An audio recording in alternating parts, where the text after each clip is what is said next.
పరమాత్మని చేరే విధానంలో మనం స్మరణ ఎందుకు చేయాలి అన్న విషయాన్ని తెలుసుకునే ప్రయత్నంలో ఉన్నాము.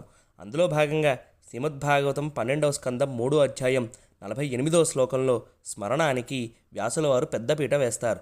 విద్యాతప ప్రాణ నిరోధ మైత్రి తీర్థాభిషేక వ్రతదాన్య చెప్పి నాత్యంత శుద్ధిం లభతేంతరాత్మ యదా హృదస్తే భగవత్యనంతే అని అంటారు.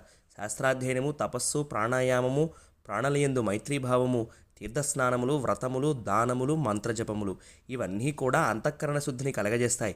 కానీ ఎక్కడైనా వ్యాసుల వారు కానీ అని రాస్తే ముందు చెప్పిన దానికన్నా తర్వాతదే గొప్పది. అలాగే ఇక్కడ కూడా ఏకాగ్రమైన హృదయమునందు ఇతర భావనలు, కర్మలు ఏవీ లేకుండా భగవత్స్మరణ వలన ఆ అంతఃకరణ శుద్ధి ఇంకా సులభంగా పవిత్రమవుతుంది అని చెబుతారు. ప్రధానంగా మన తెలుగు వాళ్ళందరము కూడా ఈ శ్లోకాన్ని ప్రింటౌట్ తీసుకుని హాల్లో పెట్టుకుని రోజు పొద్దున లేవంగానే ఈ శ్లోకాన్ని ఒకసారి తలుచుకోవాలి. స్మరణ ఎందుకు చేయాలో చెబుతున్నారు వ్యాసుల వారు. హరే కృష్ణ. జై శ్రీమన్.